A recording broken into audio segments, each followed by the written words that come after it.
Je suis Noracha Avila, étudiante en sciences politiques, membre aussi de INTAL, donc INTAL qui est un mouvement de solidarité internationale euh, qui défend la paix et aussi la souveraineté, et plus particulièrement le groupe INTAL Congo qui se focalise dans la lutte coloniale, euh,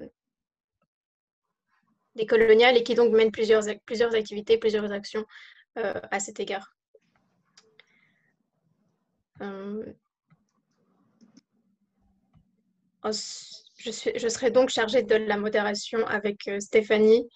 Stéphanie, si tu veux bien te présenter, s'il te plaît. Bonjour à toutes et à tous et merci de nous rejoindre aujourd'hui pour ce webinaire. Je m'appelle Stéphanie Gelbila-Moukadi, je suis membre du collectif Mémoire coloniale et lutte contre les discriminations. Alors pendant ce webinaire qui est, comme vous le savez, consacré à la commémoration de l'assassinat de Maurice Mpolo, Joseph Okito et Patrice Emery Lumumba, nous allons pouvoir accueillir une série d'intervenants sur lesquels que nous allons vous présenter plus en profondeur dans quelques instants. Avant qu'on aille plus loin, je rappelle juste que vous avez en fait la possibilité de pouvoir poser vos questions à travers notre Facebook Live et celles-ci seront alors rapportées un peu plus tard à nos intervenants. Et donc, comme je vous le disais, je suis membre du collectif Mémoire coloniale et lutte contre les discriminations et je commodérerai les débats d'aujourd'hui aux côtés de Nora. Et le collectif Mémoire coloniale et lutte contre les discriminations, comme le laisse entendre la dénomination, en fait, elle a pour mission de remettre en avant non seulement la vulgarisation de l'histoire coloniale, mais surtout de mettre en lumière le lien intrinsèque et filial qu'il existe entre les faits coloniaux et les discriminations que connaissent les Afrodescendants et les Noirs de Belgique aujourd'hui et à travers le monde. On va accueillir parmi nous Ludo de Witt. Ludo de Witt qui est un monsieur à plusieurs casquettes, hein, donc il est historien, il est sociologue et on lui doit notamment l'excellent ouvrage intitulé L'assassinat de Lumumba, et grâce à qui en fait on a pu faire une série d'avancées importantes sur les conditions dans lesquelles Patrice Emery Lumumba et ses collègues, ses complices et ses camarades de lutte, Maurice Mpolo et Joseph Okito, ont trouvé la mort. Donc, Ludo de Witt, merci infiniment d'être parmi nous aujourd'hui. Je le rappelle, l'ouvrage de Ludo de Witt s'intitule L'assassinat de Lumumba. Et cette enquête, cet ouvrage est paru en 2000. Et il a permis de mettre en avant des zones d'ombre que bien des forces ont voulu laisser entre parenthèses. Alors, Ludo de Witt, ma première question sera la suivante. Quelle est l'implication de la Belgique dans l'assassinat de Joseph Okito, Maurice Mpolo et Patrice Emery Lumumba? Cette responsabilité de la Belgique est écrasante. Et il faut distinguer deux choses. Il y a d'abord eu le renversement du gouvernement Lumumba. Et ça, c'était une opération menée conjointement par la Belgique, les États-Unis et des officiers, des dirigeants des Nations Unies. À l'époque, on avait donc une grande contingent de casques bleus au Congo, qui sont venus au Congo à la demande notamment de Patrice Lumumba, justement pour restaurer la paix et l'ordre et pour obliger la Belgique de retirer ses militaires. Et donc, mais dans l'assassinat, il faut dire que cette responsabilité de la Belgique est vraiment écrasante. La Belgique était le facilitateur, l'organisateur et même l'exécuteur de cet assassinat. Et pour comprendre ce qui s'est passé, il faut bien garder en vue la situation au Congo 6 mois après l'indépendance, c'est-à-dire à la fin de l'année 60, début de l'année 61. À ce moment, Patrice Lumumba était le prisonnier de Mobutu, qui entre-temps a fait son premier coup d'État. Il avait fermé le Parlement, où Lumumba avait une majorité derrière lui, et il était gardé là-bas par des troupes d'élite de Mobutu. Maintenant, au début de l'année 61, on avait eu une offensive des partisans de Lumumba à partir de l'est du pays qui ont essuyé des défaites militaires très importantes au régime en place dans la capitale. Et on a au même moment vu que dans les campements dans et autour de la capitale, il y avait beaucoup de remous, il y avait des greffes, il y avait des menaces de soulèvement. Et même à Taizville, où le Lumumba était encarcéré, une des revendications des soldats était la libération de Lumumba. Et alors, la Belgique et les États-Unis, ils ont pris un grand panique. Les États-Unis n'avaient plus les moyens sur place pour intervenir. Ils avaient, dans les mois avant cette période, envoyé notamment un assassin, un de ses experts, mais ils l'avaient retiré parce qu'ils avaient cru que le problème était résolu dès que Lumumba était enfermé dans sa cellule à Taizville. Et donc, à partir de ce moment, c'était la Belgique qui a dû agir, la Belgique qui avait des fonctionnaires, des agents secrets, des militaires partout au Congo. Et donc, qu'est-ce qu'on a fait? En fait, quelle était la solution pour le problème, pour la Belgique et pour les États-Unis et pour l'Occident? C'était la solution la plus simple serait d'assassiner Lumumba dans sa cellule. Eh bien, il y avait deux grands inconvénients pour faire ça. La première, c'était que après une campagne extrêmement agressive aux Nations Unies, l'Occident a pu réussir que Kasavubu, qui était le président du Congo, a pu laisser reconnaître sa délégation comme le représentant officiel du Congo. Et ça, c'était le premier problème pour l'Occident. On ne voulait pas que le sang de Lumumba allait tacher donc les mains et donc l'auréole du président Kasavubu, qui était sur le plan diplomatique leur pion au niveau des Nations Unies et au niveau de la diplomatie internationale. Deuxième problème, assassiner Lumumba dans sa cellule, ça allait ou ça risquait de provoquer un grand soulèvement dans les campements où donc la sympathie pour le premier ministre congolais déchu restait très grande. Et donc, on a pensé à trouver une sorte de sous-traitant pour résoudre le problème et pour faire le sale boulot. Et alors, l'idée était de l'envoyer au Katanga. Le Katanga, à ce moment, était en sécession. C'était une sécession organisée essentiellement par l'armée belge. Il y avait un accord entre la Belgique et les Nations Unies que l'aéroport était scindé en deux. Il y avait une partie qui était contrôlée par les casques bleus, l'autre partie était contrôlée par la Belgique. Et donc, on pouvait sans problème transférer Lumumba Mpolo et Okito à la partie belge de l'aéroport sans qu'il y avait un risque que, éventuellement, des casques bleus allaient essayer de le libérer.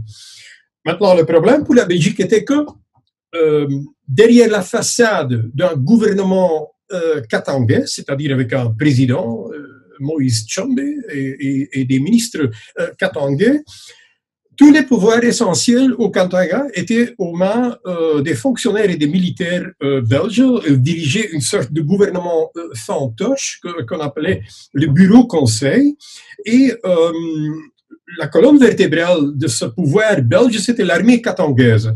Et c'est tout à fait clair que cette armée était contrôlée à 100% par la Belgique. Il y avait donc un téléx qui a été envoyé à l'époque par le consul belge au Katanga qui disait au gouvernement belge, si on va retirer les officiers, les sous-officiers belges qui contrôlent cette armée, ça va s'effondrer dans les 24 heures et 24 heures plus tard, ce sera l'effondrement de la sécession katangaise. Eh bien, ces Belges qui contrôlaient le Katanga, ils étaient contre la venue contre le transfert de Lumumba, Mpolo et Okito. Et pourquoi? Il disait, c'était le commandant en chef belge, le colonel Van der Belle, il disait c'est un cadeau empoisonné. Et pourquoi c'est un cadeau empoisonné? Parce que le transfert de Lumumba internationalement reconnu comme le Premier ministre qui a légitimement donc pris ses fonctions suite à une décision du Parlement congolais, aux mains d'un gouvernement fantoche, d'un État qui est reconnu par personne. C'est impossible pour cet État fantoche pour garder comme prisonnier Patrice Lumumba.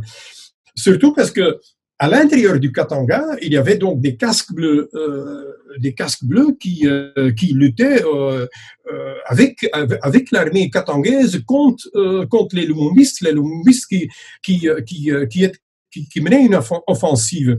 Et donc, la seule possibilité pour le Katanga, si on allait accepter Lumumba, c'était ou bien de l'expulser, de le libérer, ou bien de l'assassiner.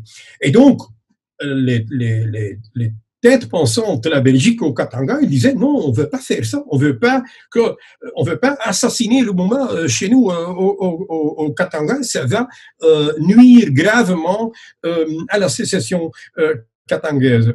Et c'est pour ça que en fait, le ministre des Affaires africain de l'époque, il a donc envoyé un téléx le 16 janvier, officiellement orienté vers le président Tshombe, mais de facto, c'était orienté vers ses subordonnés au Katanga, dans lequel il dit il faut, c'est ma vœu pressante qu'on accepte immédiatement Lumumba au Katanga. Et donc, ce message a brisé donc la résistance des Belges au Katanga pour accepter Lumumba. Et donc, quelques heures après, donc le 17 janvier 61, on a donc transféré Lumumba, Mpolo et Okito au Katanga, qui ont été pris en charge par des officiers belges, des officiers de l'armée, des officiers de police.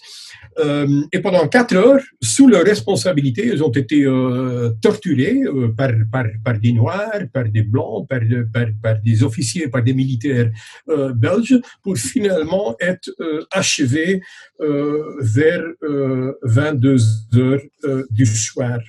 Donc, suite à ça, on a essayé d'organiser une sorte de cover-up. Donc, l'officier belge qui a donc organisé cette exécution, Julien Gatt, on lui a transféré vers l'Afrique du Sud de l'apartheid, où il a passé quelques semaines de vacances. Ensuite, il a été transféré vers l'état-major de l'armée belge ici à Bruxelles. On lui a donné une nouvelle identité. On a changé son nom de Gatt dans Gatry, et ensuite on l'a transféré dans une caserne de l'armée belge en Allemagne. Donc, Monsieur De Witt, vous dites, et cette procédure de tentative de dissimulation de l'auteur est aussi menée par les mêmes pouvoirs qui ont donc commandité l'assassinat de Patrice Emery Lumumba?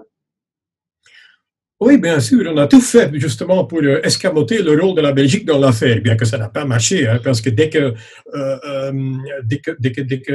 on a donc dû, quelques semaines après, annoncer la mort de Lumumba, on a eu des grandes manifestations un peu partout dans le monde, et on savait très bien, on sentait ça dans les tripes, quoi, que la Belgique était derrière toute cette affaire. Mais effectivement, tous ces gens qui étaient impliqués ont été protégés. Il y avait même des gens qui ont été anoblis, notamment Jacques Bressing, qui est sur la liste des gens contre lesquels on a introduit une plainte pour un rôle dans cet assassinat. Il a été anobli par le roi. Il y a notamment une autre personne, mais je peux en énumérer beaucoup, Carlo Hague, qui encore en 2009, donc après la publication de mon livre, après le rapport de la commission Lumumba, il a encore reçu des mains de l'ambassadeur belge en Afrique du Sud, où il résidait, une distinction honorifique au nom du gouvernement belge. Donc, effectivement, on a tout fait justement pour sauver, protéger ces personnes, et en plus pour les gratifier dans un certain sens. Très bien. Mais vous pouvez aussi nous offrir une autre perspective. Donc, comme on le sait, aujourd'hui, ça fait 60 ans depuis cet assassinat. Est-ce que vous arrivez à percevoir un changement d'attitude dans la manière dont les autorités belges abordent cette question maintenant?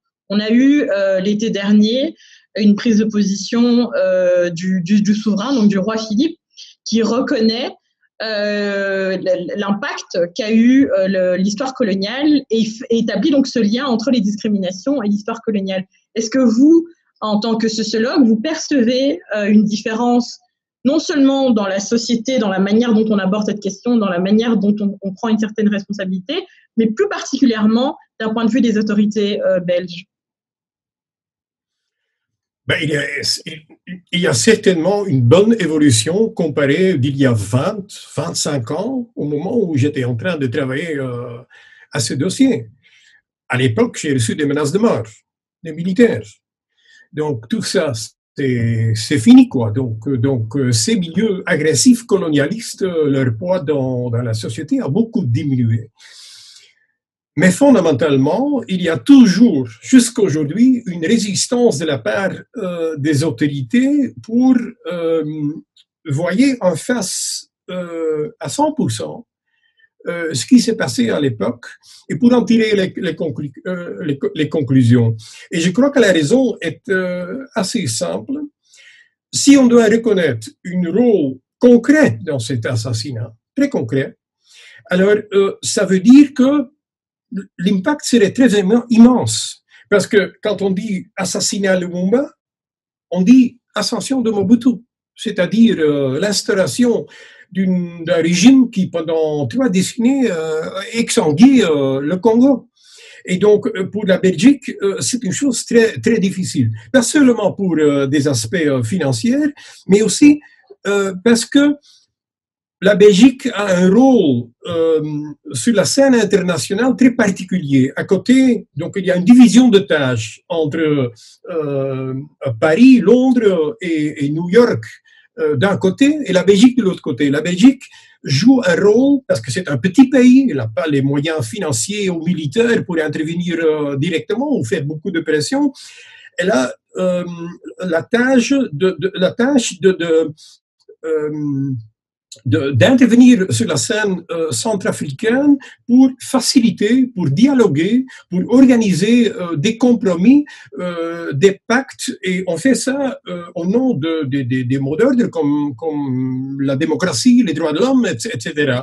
Et donc ce sera très difficile pour la Belgique, pour la diplomatie, pour faire ce travail si en même temps on doit avouer que à la base, c'est pas l'unique base, c'est pas l'unique raison, mais une des grandes facteurs qui ont déclenché cette crise en Afrique centrale est exactement un crime que la Belgique elle-même a commis.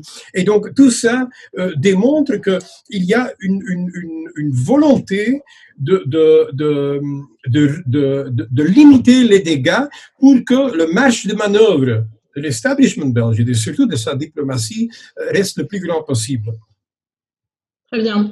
Et sur la question dont on parle aujourd'hui, il y a eu une évolution, comme vous le dites, sur l'attitude, mais j'aimerais qu'on s'arrête un instant sur la question des restes, donc de la dépouille de Patrice Emery Lumumba et sur ses dents en particulier. Quelle est maintenant la situation par rapport à la restitution ou non et par rapport à l'aspect juridique et donc judiciaire de la dent du Premier ministre? Le cas des restes de Lumumba, c'est une démonstration, c'est très emblématique de la façon du cynisme avec lequel la Belgique a donc réagi envers cette tragédie qui a été instaurée en 61. Pendant 40 ans, jusqu'à 2000, jusqu'à la publication de mon livre, le commissaire de police qui avait détruit les corps de Lumumba et Okito, il avait gardé chez lui des restes de Lumumba comme une sorte de trophée de chasse. Il avait montré autour de lui. On a la preuve qu'au moins un journaliste belge savait très tôt que c'était le cas, on n'a pas réagi, on n'a pas rien publié. Et donc, après la publication de mon livre où je décris ce qui s'est passé, ce qu'il a fait, il a été à la télévision, il a effectivement montré ses restes à certains journalistes. Eh bien, la commission parlementaire qui a donc enquêté sur l'assassinat de Lumumba et qui avait donc les pouvoirs d'un juge d'instruction qui pouvait faire une perquisition, il ne l'a pas fait. Il ne l'a pas fait.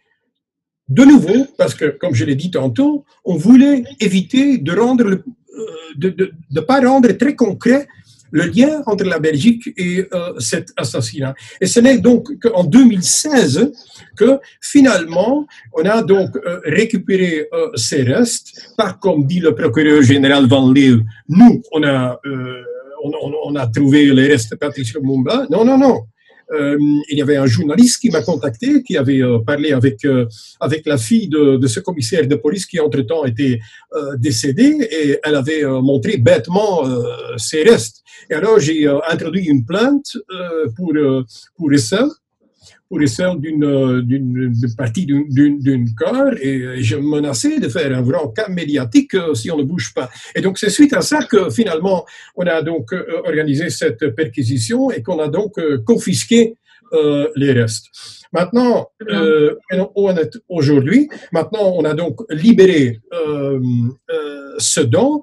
Je crois que cet acte, comme l'instauration de cette commission colonisation au Parlement, est essentiellement due aux mobilisations ici en Belgique.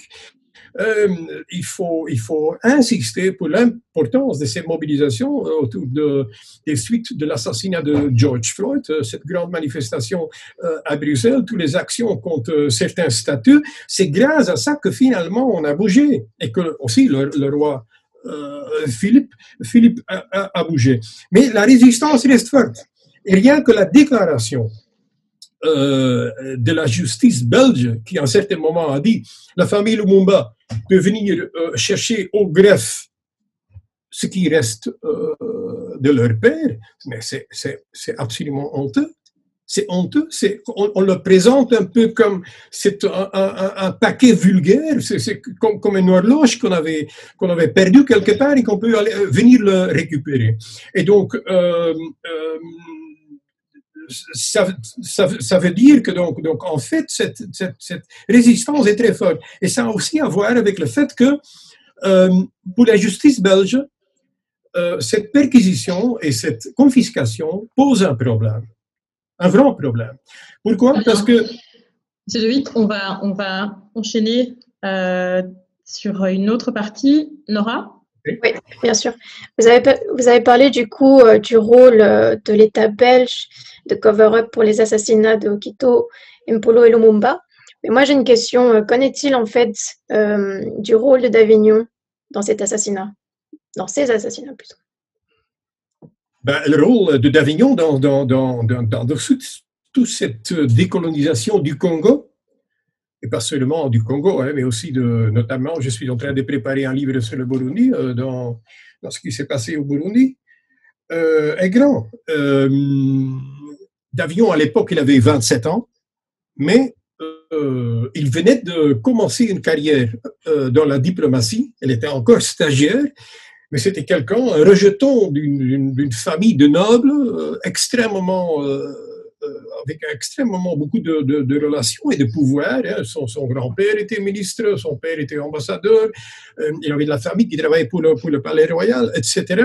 Et donc, à partir, quand il avait 27 ans, au moment où il faisait encore son stage, il était le représentant personnel du ministre des Affaires africaines. Des affaires étrangères.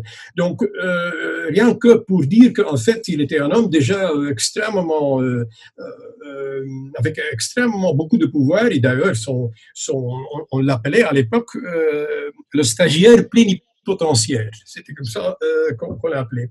Quel était son rôle?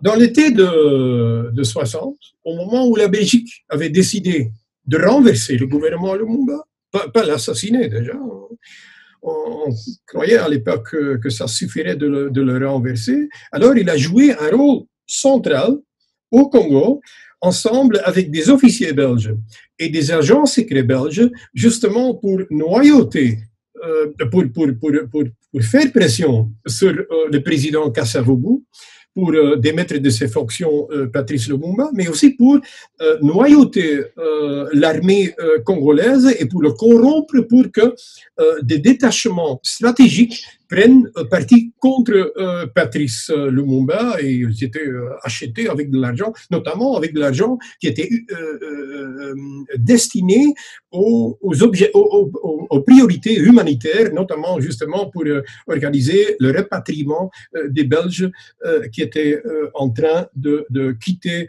le Congo. Et on a les téléx, hein, ils sont là, il y a des téléx dans lesquels d'Avignon dit on est en train, il faut une action, on doit unifier les opposants de Lumumba pour qu'on peut renverser le gouvernement selon nos voeux. C'est donc tout à fait clair.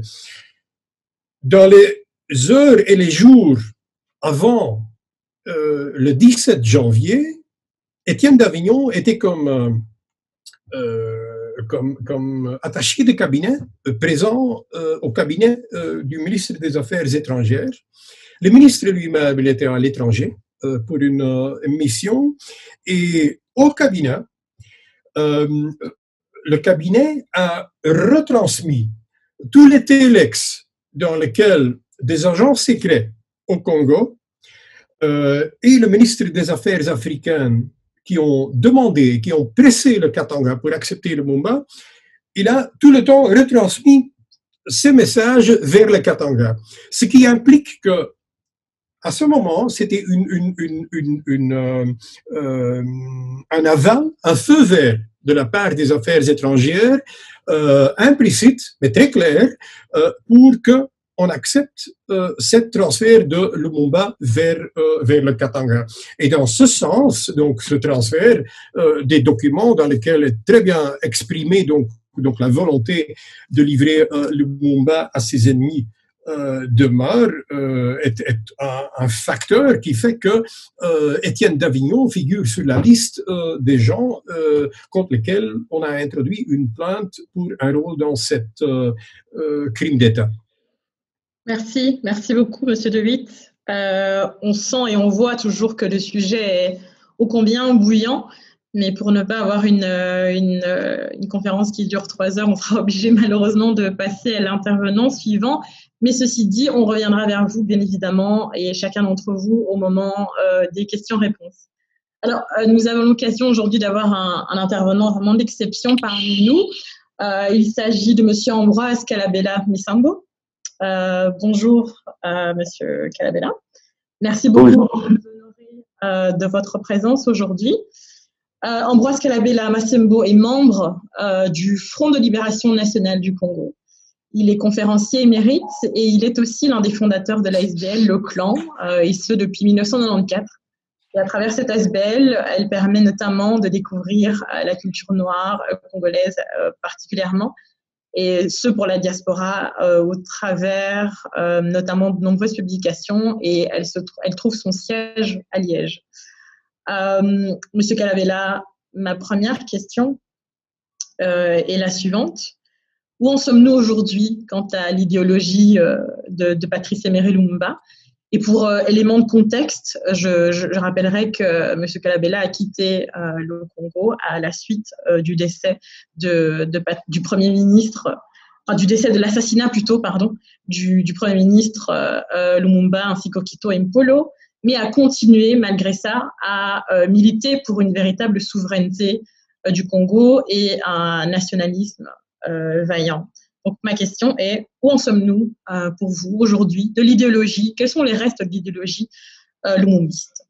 2021 sera une année d'amplification du combat du peuple congolais contre le néocolonialisme auquel Patrice Lumumba, Pierre Moulélé et tous les autres patriotes congolais ont tiré l'attention du peuple pour ne pas tomber dans les pièces des premières années de l'indépendance.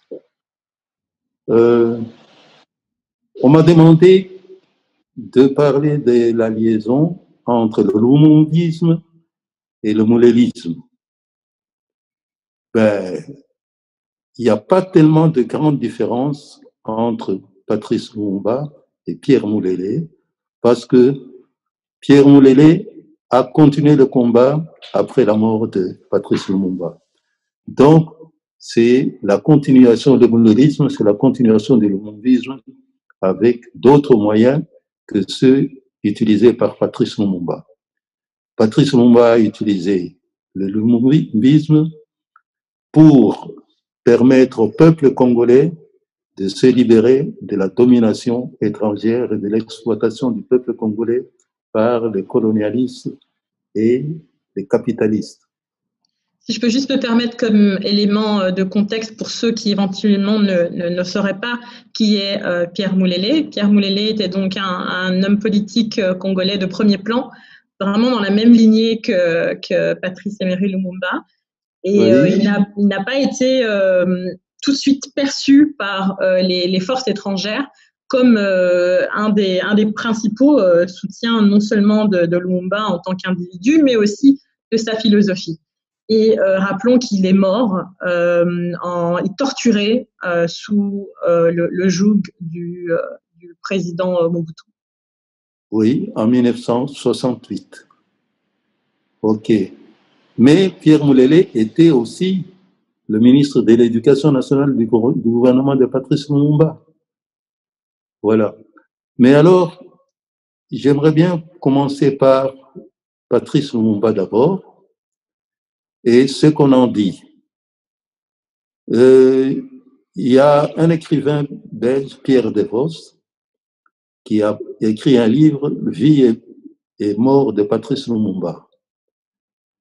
Mais je vais résumer un passage qui a attiré mon attention et l'attention de beaucoup de gens. C'est qu'à propos de Patrice Lumumba, Pierre Devos disait ceci.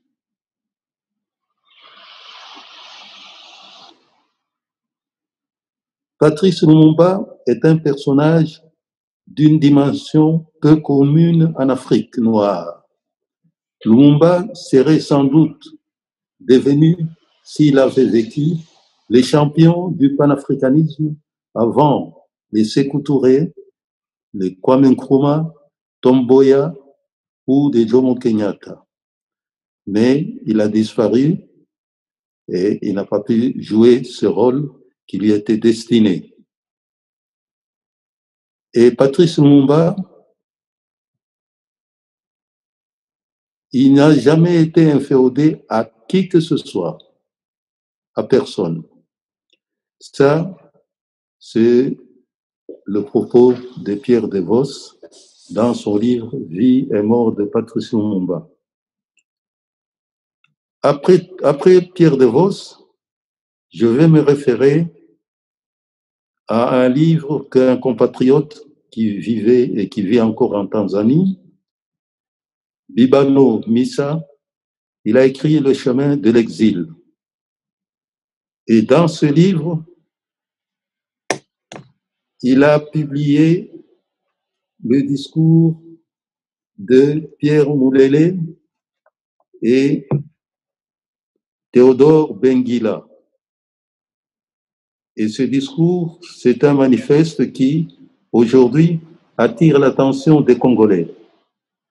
Et voici ce qu'ils ont dit de leur retour de Chine, parce que Pierre Moulélé et Benguila ont séjourné un petit temps en Chine, et de leur retour de Chine et à Léopoldville en 1963, ils ont dit ceci. Peuple congolais, le pays est en train de sombrer dans le désespoir à cause des manœuvres colonialistes. Les colonialistes veulent nous imposer une nouvelle forme de domination, le néocolonialisme, c'est-à-dire une domination par l'intermédiaire de nos propres frères. Ces frères sont traîtres et corrompus et les réactionnaires de la bourgeoisie. Il n'est pas besoin de vous décrire la barbarie et la cruauté de cette nouvelle forme de colonialisme.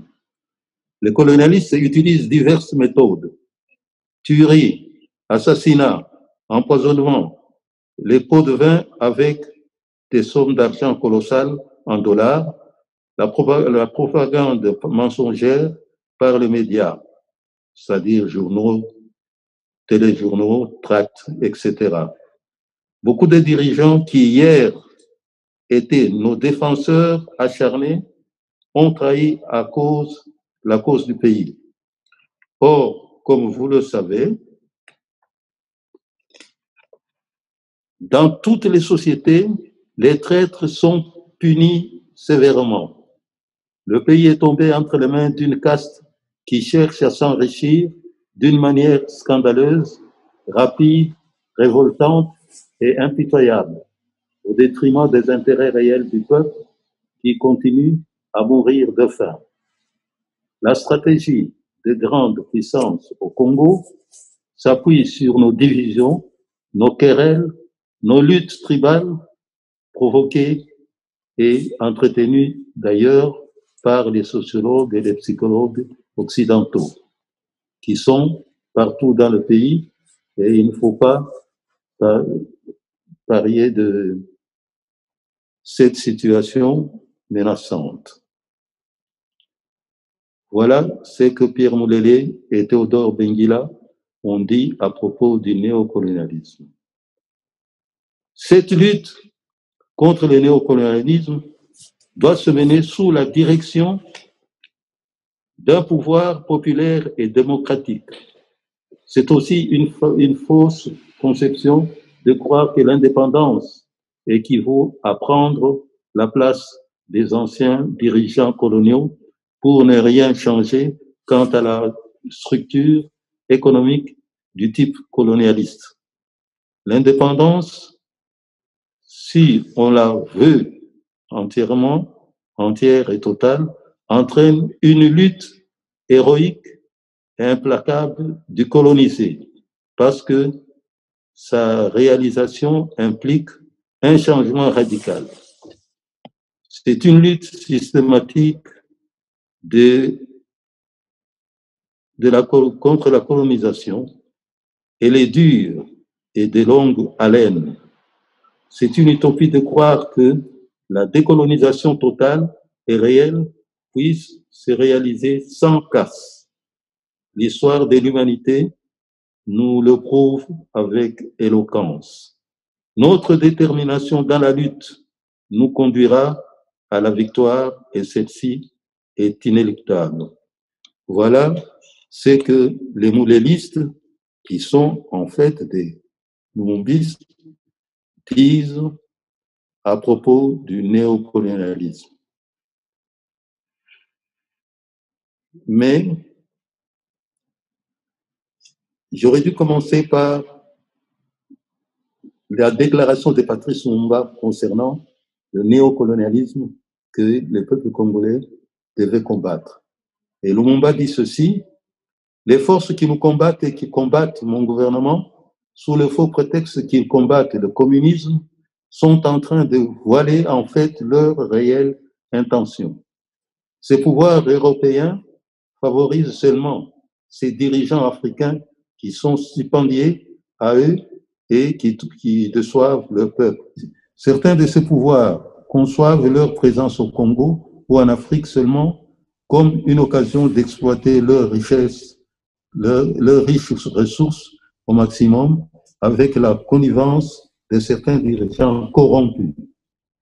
Cette politique de corruption par laquelle chaque dirigeant incorruptible est appelé pro-communiste et chaque dirigeant qui est traître à sa patrie et pro-occidental doit être combattu. Nous ne voulons pas nous afficher avec n'importe quel bloc.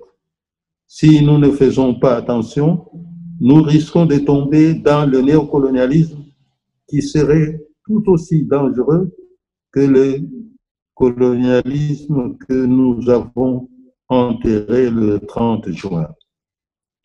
La stratégie de l'impérialisme est de maintenir le système colonial au Congo et changer les acteurs comme dans une pièce de théâtre, c'est-à-dire remplacer les colonialistes belges par les néocolonialistes qui peuvent être facilement manipulés. Qu'est-ce que les impérialismes aimeraient bien que nous fassions pour obtenir leur bénédiction et soutien? Voilà, et la même position que les Pierre Moulélé, après la mort de Patrice Lumumba, sur comment on appelle, sur la domination du Congo par les pouvoirs, tous les systèmes qui ont succédé au lumumbisme. Ambroise, il vous reste 2 minutes. Est-ce que vous avez quelque chose que vous voudriez rajouter en conclusion de vos propos? Je vais ajouter que la création du Front de libération nationale du Congo, le FLNC, c'est la création de la victoire de la pensée de Patrice Lumumba, qui est une référence manifeste et inéluctable du Front de libération nationale congolais. Même dans le programme du FLNC, on retrouve toujours la référence au programme du MNC de Patrice Lumumba, par exemple. Aussi, la lutte que le FLNC a décidé de mener se réfère à la déclaration de Patrice Lumumba quand les Belges hésitaient à lui donner la formation du gouvernement.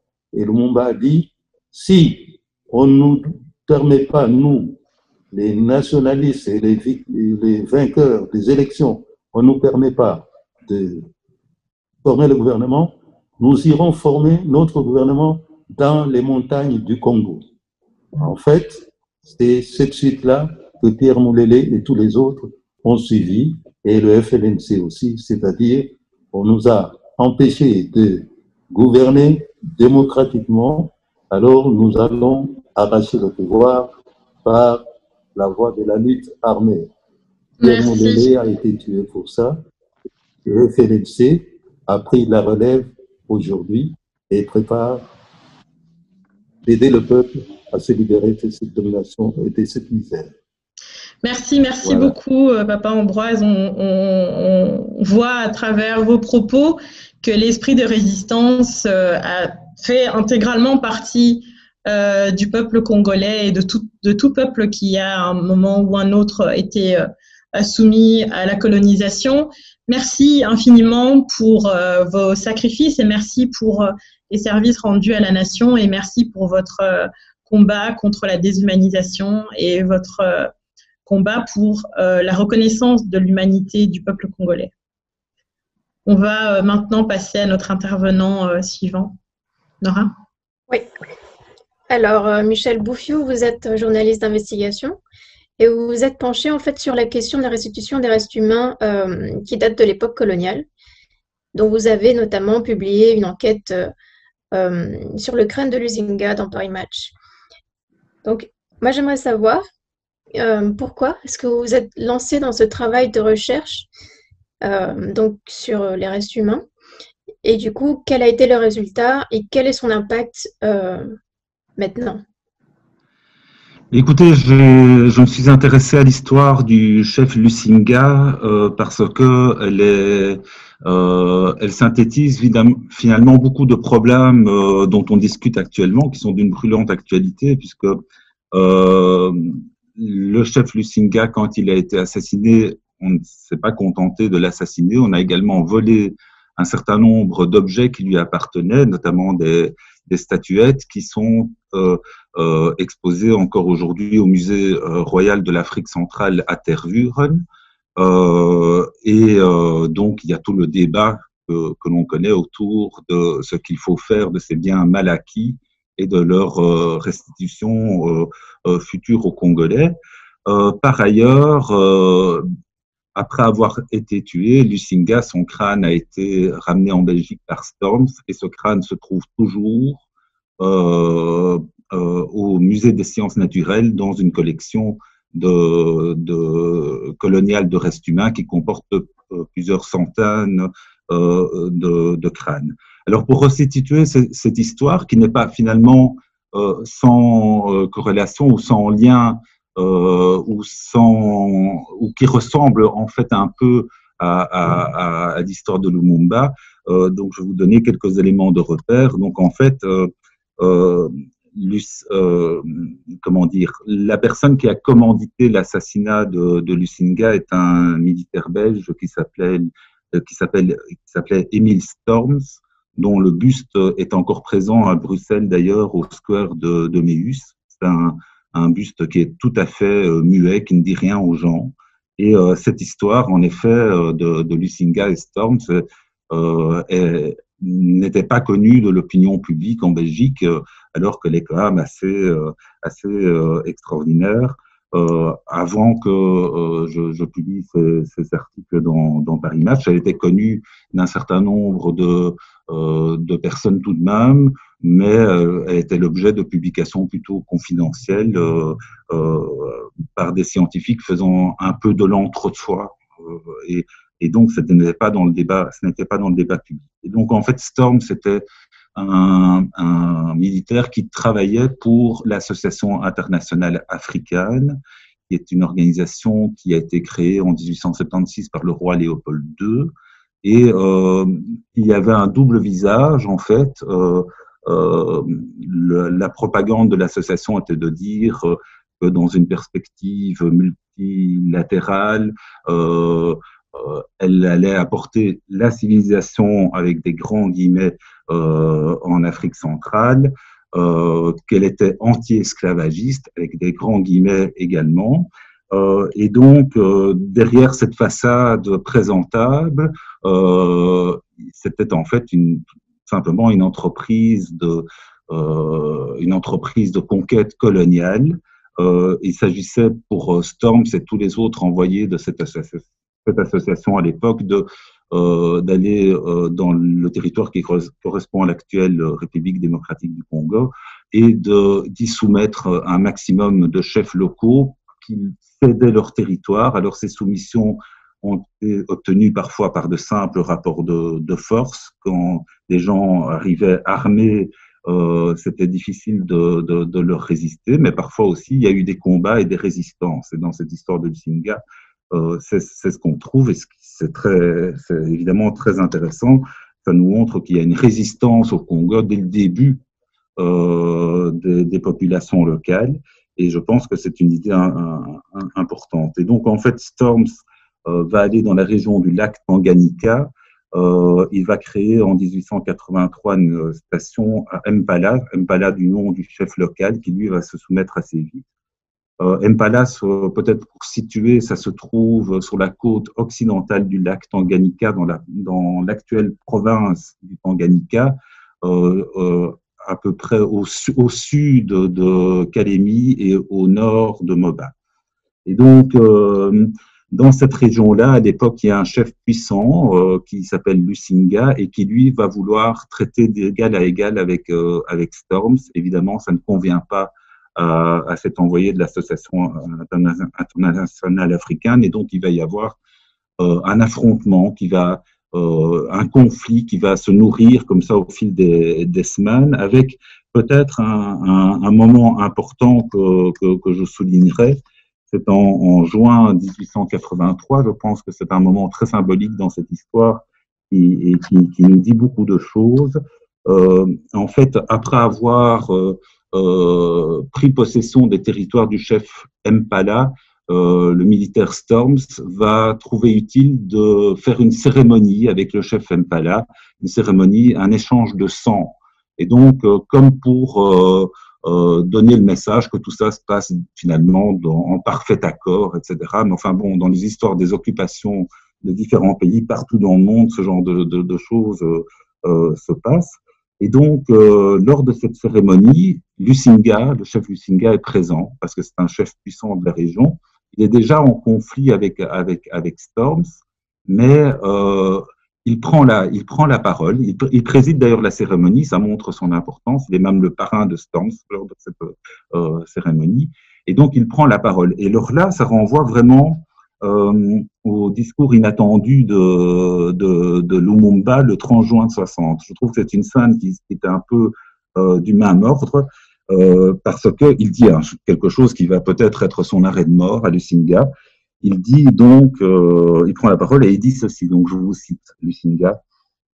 Et si on peut le citer, c'est parce que Storms lui-même a retranscrit tout ça dans ses carnets qui sont encore accessibles aujourd'hui au Musée royal de l'Afrique centrale. Et donc, j'ai lu l'ensemble de ce que Storms a écrit. Et donc, Lusinga dit « Homme blanc, le serment d'amitié par lequel vous vous liez aujourd'hui avec Mpala doit être sincère. Vous venez au milieu de nous. Vous ne pouvez pas nous mépriser. Si vous faites du mal à Mpala ou à l'un des siens, vous mourrez. Si vous lui faites la guerre, vous mourrez. Tous les vôtres mourront et votre puissance finira. » Et donc, en fait, c'est un discours de souveraineté, un discours qui prône au minimum une égalité avec Storms. Et donc, je trouve qu'il y a des accents dans ce discours que l'on retrouve aussi dans le discours de Lumumba en 1960, et avec une autre correspondance entre les deux histoires, c'est qu'une personne qui résiste et qui a un discours d'opposition, de résistance, de souveraineté, finit par se faire assassiner. Et c'est le cas de Lusinga, qui va être donc assassiné en décembre 1884, donc pas très longtemps après ce discours. Storms envoie ses mercenaires brûler tous les villages appartenant à Lusinga. On lui vole tous ses objets. Les écrits de Storms laissent entendre qu'il y a même une scène de cannibalisme. À ce moment-là, il y a des viols, il y a des prisonniers. Enfin, c'est quelque chose de tout à fait horrible. Et donc, après l'assassinat, la tête de Lusinga est ramenée à Storms, qui va d'ailleurs la montrer aux populations locales en disant, voyez ce qui arrive à celui qui ment à l'homme blanc. Voilà. Et puis, on voit dans ses carnets qu'il explique aussi, il ajoute cette tête à sa collection. Donc, il y a plusieurs chefs insoumis qui ont subi le même sort. Et d'ailleurs, quand Storms revient en Belgique en 1885, dans ses bagages, il emporte à la fois des objets de Lusinga, ceux qu'on trouve au musée royal de l'Afrique centrale, mais également 3 crânes, celui de Lusinga et ceux de 2 autres chefs qui ont été assassinés dans des circonstances à peu près similaires. Il faut savoir qu'à l'époque, ces crânes ont été l'objet ont été montrés en Belgique, notamment à la Société d'anthropologie de Bruxelles, puisque c'était l'époque de la craniologie, où des scientifiques ou des pseudo-scientifiques comparaient les crânes de différentes races, entre guillemets, pour essayer de démontrer que la race blanche était supérieure aux autres races. Voilà. Enfin, moi, je ne crois pas à l'idée de race, cela dit. J'utilise les termes de l'époque. Monsieur Bouchiou, oui. Si je peux me permettre, donc à travers votre récit, on peut donc voir la barbarie et la violence typique dans laquelle s'est fait le projet colonial belge au Congo. Oui. Cette barbarie n'est pas encore finie, et je voudrais alors rebondir sur le positionnement du gouvernement congolais dernièrement et sur la question de la restitution des restes de Patrice Lumumba. Est-ce que le positionnement peut aider à avoir un impact plus général sur le suivi, sur le sort qui sera réservé aux restes humains des martyrs encore ici présents en Belgique et dans les différentes institutions scientifiques de notre pays? J'ai bien du mal à répondre à cette question. Tout ce que je peux vous dire par rapport à la position du gouvernement congolais en ce qui concerne ces collections coloniales de restes humains, parce que bon, il faut savoir que, je vous précise quand même, c'est un élément de réponse important, c'est que ayant travaillé sur le crâne de Lusinga, ça m'a amené à constater que ce crâne était aujourd'hui dans une collection qui se trouve au musée des sciences naturelles, une ancienne collection du musée du Congo, Et donc, dans cette collection, je m'y suis intéressé. Donc, et là, il y a plusieurs centaines de crânes. Il y a aussi des crânes qui étaient dans une collection à l'USB. Et donc, il y a beaucoup de restes humains en Belgique. L'Université libre de Bruxelles, qui, elle, a fait un pas en avant, puisqu'elle a passé un accord avec l'Université de Lubumbashi pour une cession de droits, entre guillemets, sur ces crânes. Et donc, qui est en fait la première étape d'une restitution de ces crânes aux Congolais via l'université de Lubumbashi. Donc là, c'est en fait la seule évolution concrète qu'il y a eu ces dernières semaines. Alors pour la question que vous me posez sur la position du gouvernement. Mais donc même dans cet accord, c'est un accord entre deux institutions académiques, deux institutions universitaires, oui, et non pas entre les autorités belges et les autorités congolaises. Non, du tout. Et donc, pour répondre plus précisément à votre question, quand j'ai mené cette enquête, bien entendu, j'ai essayé de prendre contact à diverses reprises avec le gouvernement congolais et avec les autorités congolaises. Et donc, par rapport aux collections coloniales de restes humains, je n'ai jamais eu de réponse et je n'ai pas entendu de prise de position, en tout cas du gouvernement congolais par rapport à ça. Et donc, je trouve que là, il reste encore du chemin à faire, mais il reste du chemin à faire en Belgique aussi, puisque en Belgique, à la suite de ce travail, il y a eu quand même une évolution, c'est-à-dire que le gouvernement a décidé de financer un groupe de scientifiques qui doit travailler sur tous ces restes humains pour essayer de trouver un maximum d'informations sur leur histoire, pour réfléchir aussi aux conditions dans lesquelles ces crânes et tous ces restes humains pourraient être un jour restitués aux Congolais. Mais en fait, on avance vraiment très, très lentement. Ce n'est pas un plan global qui est pensé au niveau de l'État et qui entraînerait donc une décolonisation et une remise à plat des différentes institutions en une seule fois. Donc, c'est vraiment de manière isolée des décisions qui sont prises par certaines institutions. J'ai l'impression que le groupe qui a été mis en place, il s'appelle HOME. Donc, ce groupe de scientifiques qui est financé par le gouvernement. En fait, c'est une manière un peu de botter en touche, je dirais pour l'instant, en tout cas d'avancer à un rythme de sénateur dans ce dossier. Mais bon, c'est tout de même un groupe qui est financé par le gouvernement belge. Donc, les résultats si je dis que c'est un peu botté en touche, c'est parce que le rapport final de ce groupe de scientifiques, il est prévu pour mars 2022, alors qu'on constate que dans d'autres pays, des problèmes similaires. En France, il y a eu des restitutions de restes humains. Il y en a eu également en Allemagne.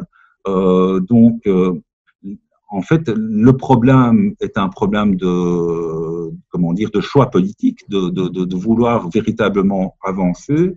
Et en Belgique, on parle encore de ce problème en soulignant plutôt des points juridiques. Il faut faire évoluer le cadre légal, etc. Mais je pense que c'est simplement parce que politiquement, la décision n'est pas encore prise. Mais il faudrait aussi, pour faire avancer les choses, parce que finalement, c'est un peu ça qui rend quelque part service au gouvernement belge dans cette affaire. Il faudrait aussi que le gouvernement congolais se positionne clairement par rapport à Très bien. Merci beaucoup, Monsieur Michel Bouffiou. Et donc, on se rend compte à travers votre prise de parole qu'il y a effectivement des avancements, mais que ça reste vraiment très timide et que ça reste un peu anecdotique aussi. Je voudrais aussi saluer votre travail, Monsieur Bouffiou, un travail fouillé, méticuleux, grâce à qui on a pu noter énormément d'avancements en fait en mettant ces questions en lumière. Et tout particulièrement vous remercier par rapport à votre travail dans le décès de la petite Maouda Chori, sans qui on n'aurait pas pu mettre en lumière beaucoup de zones d'ombre, beaucoup d'incohérences dans l'enquête et dans la manière dont ces faits ont été menés. Donc un tout grand merci pour nous tous. Et je vous invite, chers participants et chères personnes qui nous regardent chez vous, à vous rendre sur le blog de Monsieur Michel Bouffiou et à suivre ses investigations et ses travaux. C'est important, je trouve, pour les personnes que cela concerne. Je voudrais tout de même dire que par rapport au crâne de Lusinga, il y a 2 demandes de restitution qui ont déjà été faites. L'une par Thierry Lusinga, qui se présente comme un descendant du chef Lusinga et qui vit à Lubumbashi, et l'autre par un groupe Murumbi, qui est en fait un groupe constitué d'universitaires de Lubumbashi qui, eux, interviennent au nom de la communauté Taboua. Et je voudrais dire par rapport à ça un peu mon indignation parce que ces demandes n'ont fait l'objet même pas d'un accusé de réception. Alors du coup, notre intervenante suivante, c'est donc Brenda Odimba, qui est aussi membre de Intal. Peux-tu te présenter, s'il te plaît? Bonjour Nora, merci Nora, merci Stéphanie, merci également au collectif Mémoire coloniale et de lutte contre les discriminations, ainsi qu'à Atal de me donner la parole aujourd'hui. Donc voilà, je m'appelle Brenda Odimba et je suis d'origine congolaise, plus précisément même d'origine Tetela, comme notre cher Patrice Emery Lumumba, dont nous honorons la mémoire aujourd'hui, ainsi que celle d'Okito et de Mokolo. Alors, ma question, c'est, donc tu as lancé une campagne qui s'appelle Décolonize Beaux-Arts. En quoi est-ce qu'elle consiste? Quel est l'objectif derrière cette campagne? Alors, donc pour mettre un peu ça d'abord en perspective, donc je n'ai pas lancé la campagne toute seule, donc c'est une campagne d'Intal Congo, un groupe de Intal Globalized Solidarity, donc qui lance une campagne de décolonisation des arts et de la culture. Donc, cette campagne a pour but, bien sûr, premièrement, donc de décoloniser les arts et la culture, mais aussi de demander la démission, le départ immédiat d'Étienne Davignon de la tête du Beaux-Arts. Donc, il est actuellement président du CA du Beaux-Arts et nous aimerions son départ immédiat. Nous aimerions donc qu'il parte avant la fin de son mandat qui s'arrête bientôt. Nous n'avons pas les dates exactes car la personne suivante n'a pas encore été choisie. Et nous aimerions également demander des excuses de la part du gouvernement ainsi que des explications pour avoir choisi une telle personne, avoir choisi d'avoir mis une telle personne à la tête du Beaux-Arts, qui est une institution en termes d'art et de culture et un emblème belge. Alors, sur quoi se base la campagne Décolonize Beaux-Arts? Alors, moi, donc, je vais remercier Ludo de Witt parce que c'est donc sur son livre de 1999 que se base cette campagne. Donc, ce livre de 1999, c'est un livre donc écrit par Ludo, historien, sociologue, donc un livre qui a été mondialement reconnu. Donc, Ludo de Witt a acquis cette reconnaissance mondiale grâce à ce livre extrêmement bien documenté, qui du coup élabore les preuves autour de l'assassinat de Lumumba et qui apporte des éléments incriminant Étienne Davignon, comme il vous l'a déjà expliqué. Donc, je ne reviendrai pas sur ces points. Donc, comme il a été avéré, donc si vous vous rendez sur le site de la Chambre et que vous tapez enquête Lumumba, si vous cherchez le mot Davignon, il apparaît 35 fois dans le rapport du 16 novembre 2001. 35 fois, vous pouvez diviser par 2 parce que, vu que le rapport est aussi bien en néerlandais qu'en français, il y a 2 fois plus de hits, certes, mais 35 fois tout de même. Donc, l'implication d'Étienne Davignon n'est pas un fait que M. Ludo de Witt a inventé et qui n'a pas été reconnu. La Chambre, lors de son enquête parlementaire qui a duré 18 mois, si je ne m'abuse, en 2000, a fini par reconnaître et documenter cette implication. Donc, personne ne remet en cause l'implication d'Étienne Davignon lors des faits qui ont conduit d'abord à la chute du gouvernement congolais et ensuite à l'assassinat de l'ancien Premier ministre Patrice Emery Lumumba. Donc voilà, ça c'est vraiment pour nous le premier point. Donc ce problème que nous avons de savoir à la tête d'une institution comme le Beaux-Arts, une personne comme Étienne Davignon qui est liée à l'assassinat de Lumumba et qui est toujours, comme déjà dit aussi, qui fait toujours l'objet d'une plainte depuis 10 ans de la famille de Patrice Emery Lumumba. Premier point donc. Deuxième point, parce que c'est aussi le sujet de cette conférence, nous avons beaucoup parlé du passé, mais c'est également très important de parler du présent et du futur.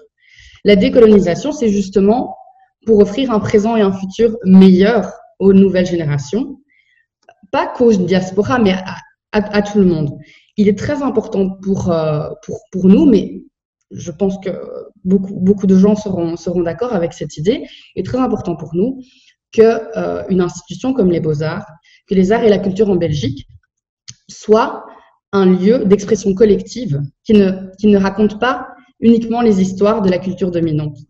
Il faut que les histoires qui sont racontées dans le cadre des arts et de la culture permettent un dialogue. Et c'est pour ça qu'il faut décoloniser les arts et la culture pour permettre justement d'arrêter les problèmes, par exemple, comme le racisme structurel.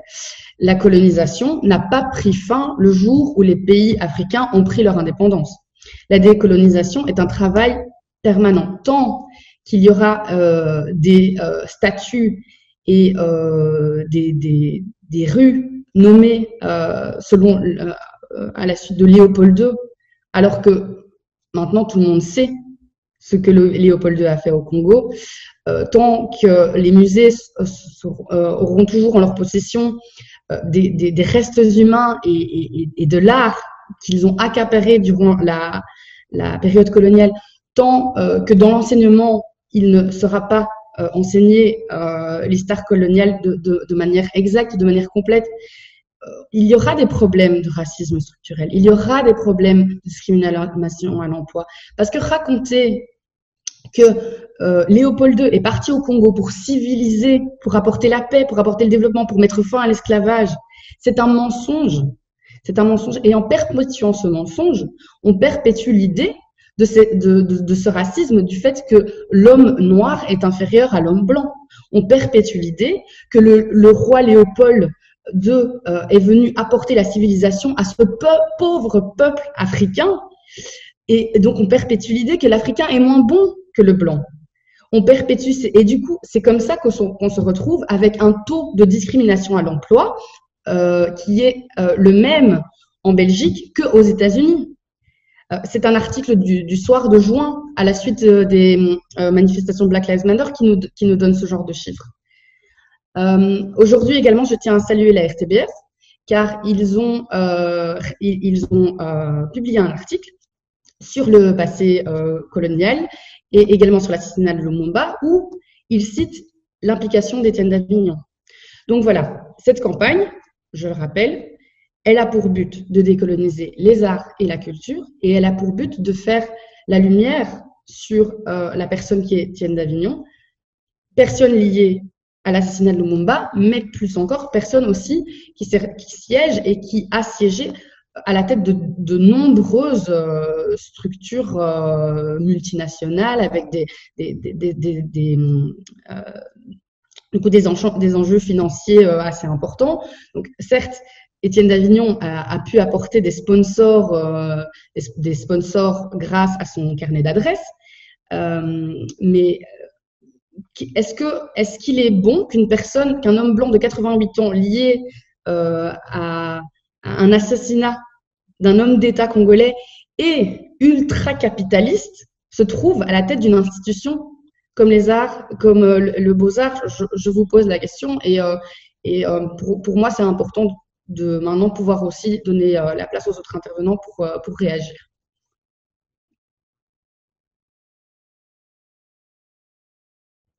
Merci beaucoup, Brenda, pour ton intervention. Donc, tu nous as résumé à peu près en quoi consistait donc la campagne Décolonize Beaux-Arts. On espère qu'elle portera ses fruits. En tout cas, je te soutiens et je pense que tu as le soutien d'autres personnes. Oui, donc cette campagne que nous lançons aujourd'hui, donc que vous pouvez retrouver sur le site dintal.be, est déjà soutenu par de nombreuses associations signataires, donc bien sûr le collectif Mémoire coloniale et de lutte contre les discriminations, mais encore Ludo de 8, donc notre intervenant qui est présent. Nous avons également le soutien de Lucas Catherine, mais aussi de Picho, l'artiste qui en 2015 a voulu avoir l'image de Lumumba lors du premier festival Afropolitaine aux Beaux-Arts et qui s'est vu interdire ce droit. Donc en 2015, première édition, d'Avignon interdit l'image de Lumumba. Vous devinez pourquoi?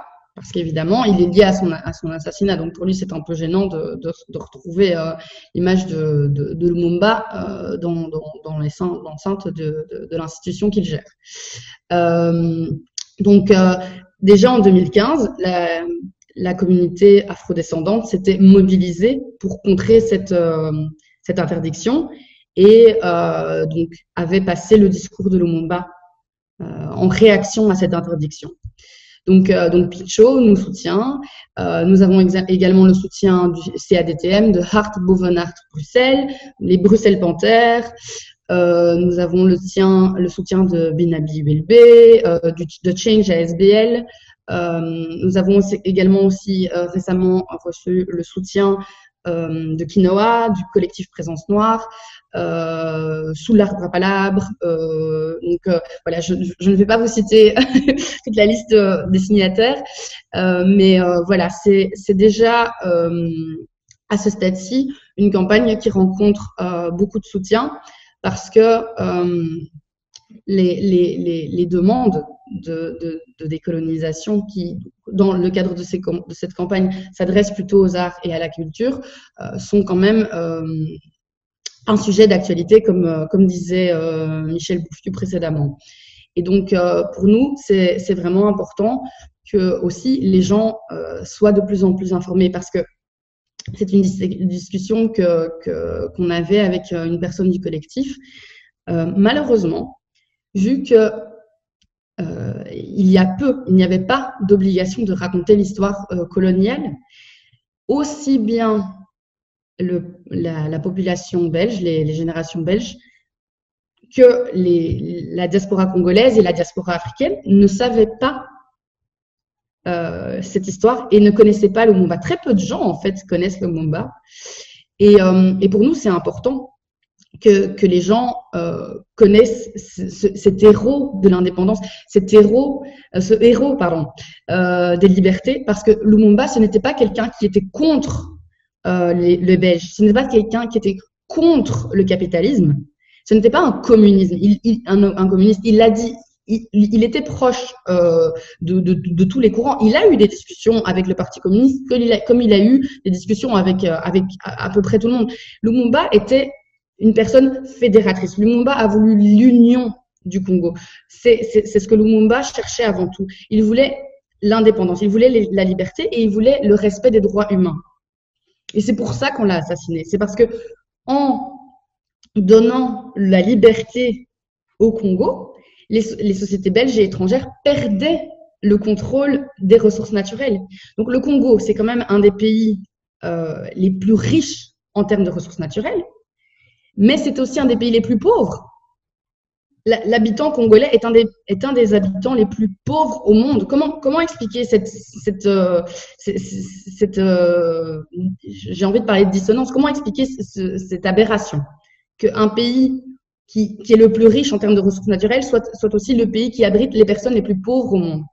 C'est bien une preuve que le passé colonial, donc la colonisation et la néocolonisation de ce pays, sont encore à l'œuvre et font encore que ce peuple soit un peuple pauvre qui subit encore de nombreuses atrocités à l'heure actuelle. Donc pour en revenir donc au passé et au présent de la Belgique, parce qu'aujourd'hui donc nous célébrons, nous rendons hommage, parce que il n'y a rien à célébrer aujourd'hui, c'est un triste jour. Nous rendons hommage à Okinto Mpolo et Lumumba, mais nous voulons aussi parler donc, de passé, de présent. Et donc c'est pour ça qu'il est très, très, très, très, très important que l'on puisse, grâce à cette campagne Décolonize Beaux-Arts, offrir à la population un espace d'expression où tous les artistes, aussi bien issus de la diaspora que les artistes d'origine belge, un espace où l'histoire est racontée de manière factuelle. Bien sûr, on peut parler aussi de fantaisie, mais il faut que le Beaux-Arts ait à la tête une personne jeune, ouverte d'esprit, et non responsable d'un assassinat et donc ultra capitaliste. Les arts et la culture sont un droit. Avec l'éducation, l'art et les arts et la culture sont un des fondements de notre société. C'est ce qui fait qu'on est un être humain et pas un animal. L'art, la culture, l'éducation, notre cerveau, la manière dont nous échangeons, dont nous communiquons. Donc, il est très important que les arts et la culture aient une ouverture vers le passé pour un meilleur futur.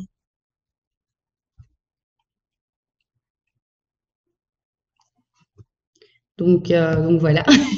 Merci beaucoup Brenda pour ton intervention à nouveau. Je pense qu'on peut passer à l'intervenant suivant. Je rappelle aussi qu'on peut poser les questions via Zoom et via le Facebook Live.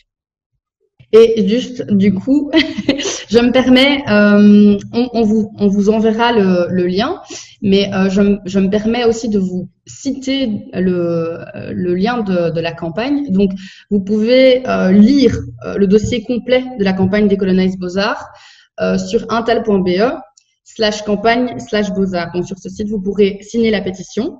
En signant cette pétition, vous pourrez envoyer au choix, vous n'êtes pas obligé, mais vous pourrez envoyer un email à la ministre Wilmès pour donc demander la démission et le départ immédiat d'Avignon, ainsi que des explications et des excuses par rapport à cette nomination, et donc nous soutenir par rapport à cette campagne, et donc lire bien évidemment le dossier en entier qui est donc soutenu par de nombreuses sources, dont bien sûr la plus importante est le livre de Ludo de Witt qui est intervenu un peu plus tôt. Donc je répète, intal.be/campagne/Beaux-Arts. Rejoignez-nous. Merci Brenda, merci pour ce rappel. On va passer à notre intervenant suivant et final de la journée, en la personne de Guy-Patrice Lumumba. Monsieur Lumumba, bonjour, bienvenue. Merci beaucoup d'avoir accepté notre invitation aujourd'hui.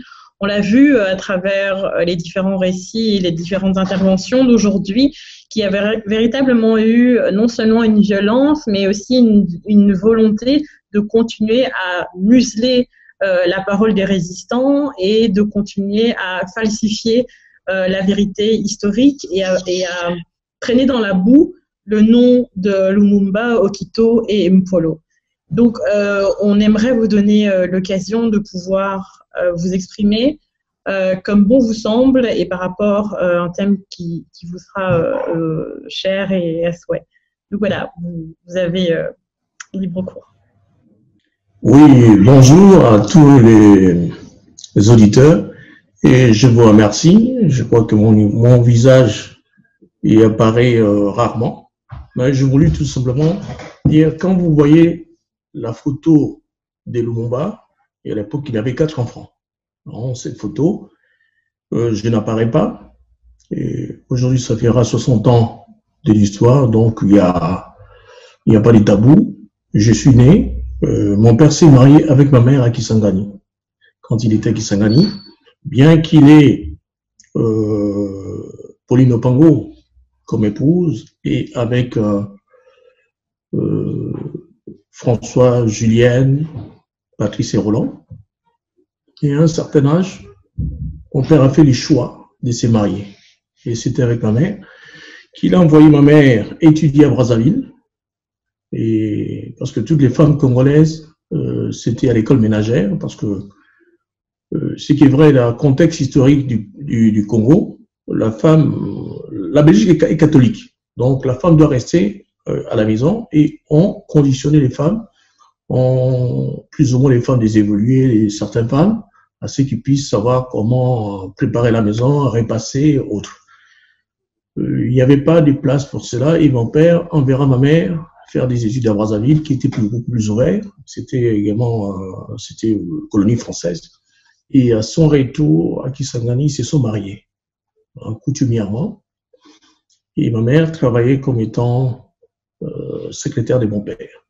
Et il n'y a pas si longtemps que j'ai mis sur Internet les photos de mon père et de ma mère, parce que je n'ai pas voulu pour l'instant pouvoir déranger mes frères.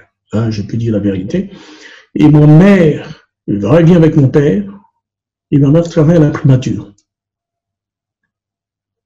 Ma mère me parle comment il y avait Tchombé, enfin non, Gizenga. On parle de Gizenga en tant que vice-président, vice-premier ministre, mais Gizenga n'avait pas de bureau. Dans la primature, il y avait un couloir et Gizenga était là avec une chaise, c'est tout. C'est ma mère qui lui a opté des journaux. Donc, on verra, ça dit, bon, c'était après l'indépendance. La mort, disons, de mon père, et Mobutu a cherché à envoyer les militaires pour arrêter et assassiner ma mère. J'ai été sauvé par un professeur d'histoire belge qui a été à l'époque envoyé au Congo. Et ce professeur d'histoire est toujours vivant, il est à Liège. Il est le président du Parti socialiste liégeois. Bon, je serais né après la mort de mon père, d'où dans l'histoire, on n'en parlait pas. Mais j'ai vécu au pays, j'ai vécu avec la famille paternelle, et j'ai rejoint mes frères, dans le sens que je parle, mes frères ne connaissent pas les pays, ne connaissent pas les us et coutumes du pays. Ils sont partis dans un pays arabe, qui est l'Égypte. Donc, ils vont vivre dans un pays qui n'est pas la leur, qui n'a rien à voir avec la tradition, avec l'Afrique, on peut dire noire, et après ils vont venir ici en Europe. Mais ce sont des personnes brisées, ne connaissant pas l'histoire. Moi, je les rejoins à l'âge de 20 ans, et là, je vais vivre pendant 2 ans avec l'aîné en Suisse. Puis, je viendrai vivre avec Julienne, Roland, moi, Pauline, au Pango, car Patrice venait tout le temps pendant les vacances. Et c'est moi qui lui ai parlé du pays et de parler de l'histoire, de ce comment enseigner en disant, quand tu verras tes frères, il faut que tu puisses leur en parler, ils ne savent rien. Voilà, c'était pour situer la différence qu'il y a quelquefois moi et mes frères. Ben, je dirais, mes frères sont rentrés après long exil, au bout de 33 ans, ils sont rentrés au Congo. Et moi, j'ai refusé, parce que je disais, je connais le Congo, je connais la mentalité, disons la capitale, la mentalité des Mobutistes, des Quinois. J'ai dit, c'était pas les moments. Les premières actions, c'est que moi, j'ai appris de mon père à travers la lecture et à travers le militantisme de tout ce qui était plus âgé que moi. Et voilà, j'ai pu redire les premières actions que j'ai pu également poser.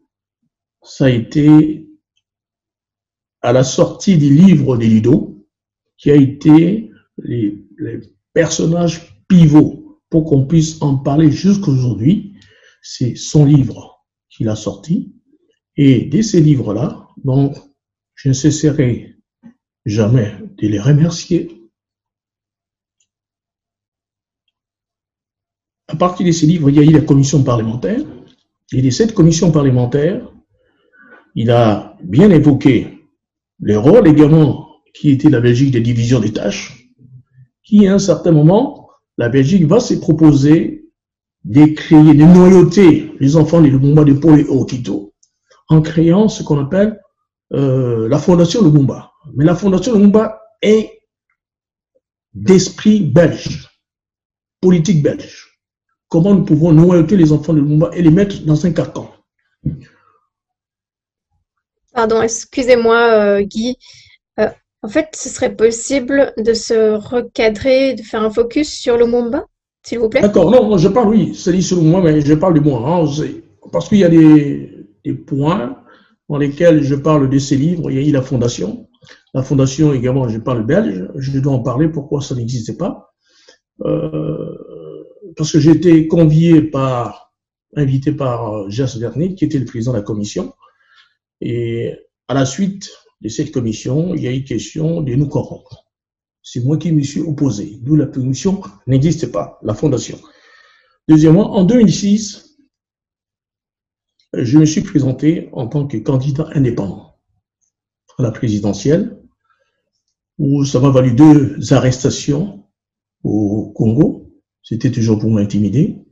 Mais à la fin, il a fallu au deuxième tour que je puisse faire les choix entre 2 candidats financés par la communauté internationale et les sociétés minières, d'où j'ai plus ou moins choisi la neutralité. Je verrai, c'est-à-dire, je parle également des actions. Il y a eu encore le film de Raoul Peck, qui a été financé par la communauté européenne, de façon de démontrer à travers ces films que ce sont les Africains et Congolais eux-mêmes, à cause des minerais qu'ils ont éliminé Lumumba. J'ai assigné ces films en référé en France. Bon, je reviens jusqu'à ce qu'on parle de la restitution. C'est également toujours grâce à Ludo De Witt, quand il a déposé cette plainte. 2 ans plus tard, je suis venu à Bruxelles pour déposer plainte. À Bruxelles 1000, c'était au commissariat. Ils m'ont dit, tu ne peux pas déposer plainte.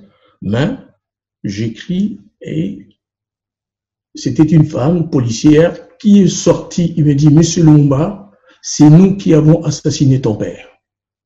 Il dit, c'est nous les Belges qui avons assassiné ton père. Parce qu'il a mis du temps et il revient me dit, viens avec un document qui établit que tu es le fils de Lumumba, nous allons te les restituer. Il me donne l'adresse. Va là-bas et tu déposes, ils vont te les restituer. Voilà. Donc, je fais des petites émissions pour que je puisse au moins accéder à cela, parce qu'il fallait qu'il y ait un des descendants de Lumumba puisse faire la demande. Je l'ai fait avec des amis. On a fait des marches ici à Bruxelles. Je remercie encore les cabinets des avocats qui nous ont aidés, dont le maître Marshall, qui a payé de sa poche 3000 €. Parce que je peux vous dire, ça c'était les conditions dans lesquelles on nous a mis dans une précarité financière pour que quand il y a un événement, un mouvement, pour que nous puissions dire oui. Mais dans tout cela, je me suis toujours présenté là où il ne fallait pas. Parce que j'estimais, je voulais tout d'abord la vérité sur mon père. Quelles que soient les actions politiques, je me suis toujours opposé à l'achat de conscience. Voilà, je parlerai, disons, de moi. Et cet événement, je me retrouve encore ici en Belgique parce que je sais, au moins en Belgique, il y a encore beaucoup d'amis, ceux qui sont sincères, beaucoup de jeunes qui se battent, afin que la vérité non seulement soit connue, mais qu'il y ait une autre forme de coopération entre la Belgique et le Congo. Monsieur Lumumba, vous évoquez justement des jeunes dans votre intervention. Par rapport à l'héritage de votre père, si vous aviez un message à faire passer à la nouvelle génération, étant donné que ça fait 60 ans depuis l'assassinat de Mpolo, Tito et Lumumba, quel serait ce message par rapport à cet héritage pour cette nouvelle génération?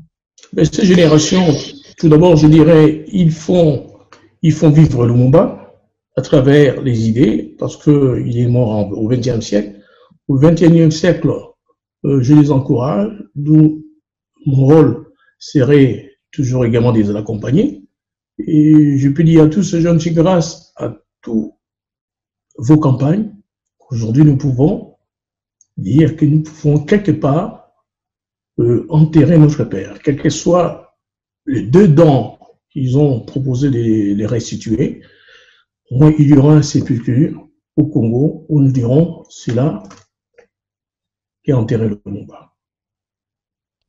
Merci beaucoup. Nous allons passer maintenant à la deuxième partie de notre webinaire, de cette conférence, à la partie de questions-réponses de nos différents participants et participantes. Nora, je t'en prie. Oui, nous avons une première question donc, qui est pour Michel, en fait, de la part de Joseph Aganda. Quel est votre secret? Enfin, quel est le secret que vous avez qui vous apporte la force à lutter et donc du coup à résister pour la vérité et la justice, que ce soit en Belgique ou ailleurs? Je suis belge. Moi, je n'ai pas de problème avec ma nationalité belge. Et je trouve que notre pays se grandirait vraiment à regarder son histoire en face. Je pense que dans un état de droit, c'est important qu'on soit bien par rapport à son histoire, parce que l'histoire, elle nourrit, si elle n'est pas bien assimilée, si on ne la regarde pas en face, eh bien, finalement, on se nourrit pas de l'histoire, mais de l'histoire telle qu'elle nous a été racontée par une certaine idéologie dominante à une époque. Et donc, l'histoire coloniale, elle a été fortement, beaucoup racontée finalement par les coloniaux eux-mêmes. Donc, je pense qu'il faut dépasser ça. Et la motivation, elle est là parce que cette histoire mal racontée, elle nourrit encore des préjugés racistes aujourd'hui. Donc, je trouve que c'est un combat qui est tout à fait essentiel pour notre démocratie et qui peut-être énerve un certain nombre de personnes, mais je pense que ces personnes se trompent. Je pense que ce n'est pas un combat qui oppose les gens, c'est un combat qui finalement a une vertu de rassembler, parce que si tout le monde peut se mettre d'accord sur une vision de l'histoire et sur les conséquences de cette vision qui en découle, par exemple par rapport aux objets qui se trouvent à Tervuren ou à ces restes humains qu'il conviendrait de restituer aux Congolais, eh bien, je pense que ça a une vertu pacificatrice finalement. Donc il faut à mon avis, regarder l'histoire en face. Ma motivation, elle est tout simplement là. Et je voudrais juste conclure à cette réponse que le travail que je fais n'a rien d'extraordinaire. En fait, c'est une question d'y consacrer du temps. Et les gens doivent savoir que beaucoup de sources existent, sont disponibles. Il faut aller les consulter. Ça se trouve notamment au Musée royal de l'Afrique centrale, où il y a des tas de documents très intéressants qui racontent une partie de cette histoire. Il faut aller les lire, il faut aller frapper à la porte de ce musée, à leur bibliothèque, et rentrer dans ces documents. C'est accessible, et donc il faut dire ce qui est en fait tout à fait accessible. Voilà. J'aurais aimé, parce que tout à l'heure, si je peux me permettre encore une minute, je ne sais pas si je peux ou si c'est trop long. Une minute, hein? Oui, une minute. C'était juste pour une précision par rapport à ce que j'ai expliqué tout à l'heure sur les collections coloniales de restes humains. Je voudrais que les gens comprennent que dans cette histoire, c'est pas l'histoire d'un Emile Storms qui est un éliminé ou un criminel isolé, mais que d'autres militaires ont fait la même chose que lui. Ils ont aussi ramené des crânes en Belgique, et je voulais juste vous citez un document qui montre que Storms a ramené des crânes en Belgique, pas seulement de son initiative, mais qu'il y a été invité par l'autorité de l'époque, à savoir par le bras droit de Léopold II dans l'entreprise coloniale à l'époque, qui était donc Maximilien Strauch, qui était le patron de l'Association internationale africaine. Il a écrit 7 lettres, 3 lignes, je vous l'ai dit, à Emile Storms le 20 juillet 1883. C'est ceci. Donc, nous vous approuvons de consacrer vos loisirs à la formation de collections d'histoire naturelle. Ne vous pressez pas d'expédier en Europe vos échantillons. Ne manquez pas non plus de recueillir quelques crânes de nègres indigènes, si vous le pouvez, sans froisser les sentiments superstitieux de vos genres. Excusez-moi. Choisissez autant que possible les crânes d'individus appartenant à une race bien tranchée et dont le caractère n'a pas subi de modifications physiques par suite de croisements. Notez soigneusement le lieu d'origine des sujets ainsi que leur âge quand cela est possible. Donc, à l'époque, il y a le bras droit du roi Léopold II dans cette entreprise coloniale. Donc, c'est un document tout à fait officiel de l'époque qui se trouve au Musée royal de l'Afrique centrale, qui donne donc cet ordre tout à fait officiel à Storms de ramener ses crânes en Belgique. Et donc, Merci, voilà, il ne faut pas résumer ça à l'histoire d'un militaire un peu fou qui faisait des collections de crânes. Ça engage aussi plus généralement la Belgique, toute cette histoire. Oui, donc ça venait vraiment dans, comme on dit, le poisson pourri par la tête. Une autre question pour Madame Odimba. Étienne d'Avignon arrive à la fin de son mandat et n'est pas candidat à sa succession. On peut imaginer qu'il ira jusqu'à la fin du mandat et partira avec les honneurs. Qu'attendez-vous concrètement d'une institution telle que le Beaux-Arts, outre la démission de son président de CA?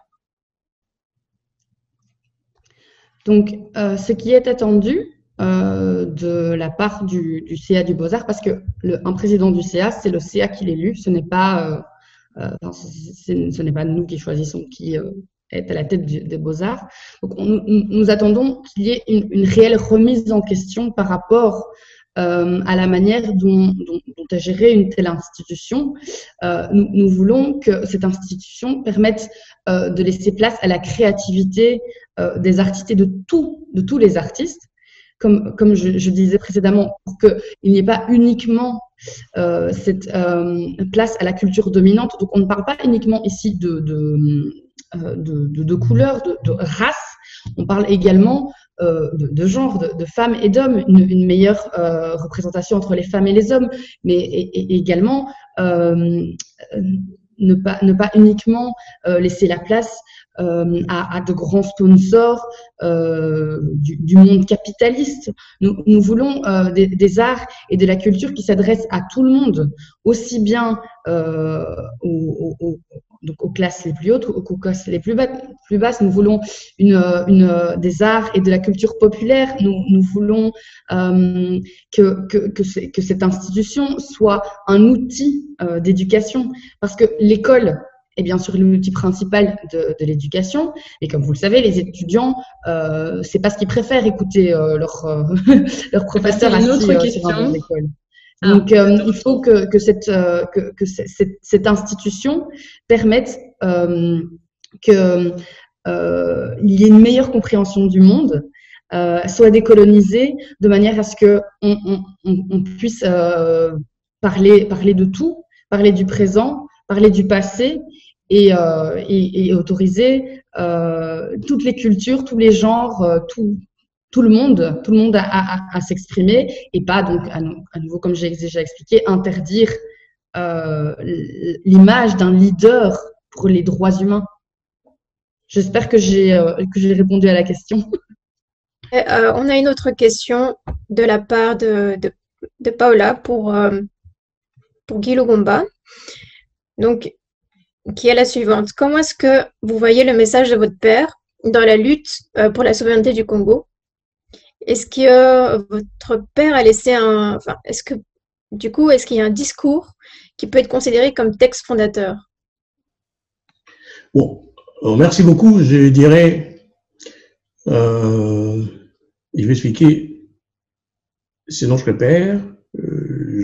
On ne s'intéresse pas à tout ce qui est écrit. Nous vivons jour au jour les événements, les rencontres, et je dirais seulement ce qui m'a beaucoup intéressé. Il y a les discours du 30 juin, parce qu'il y a 3 parties dans les discours du 30 juin, où il y a ce qu'il dit, ce que nous étions, ce que nous sommes aujourd'hui indépendants et ce que nous ferons demain. Il avait 36 ans quand il a dit. Donc, il s'adresse à des jeunes. Cette partie où il décrit ce que nous avons vécu.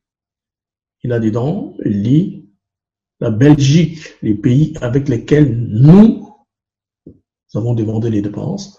Donc, il veut accompagner également les 2 pays, qui est également notre nation, comment nous devons gérer nos pays dans le respect, l'égalité et les choix, de respecter les choix également des Congolais.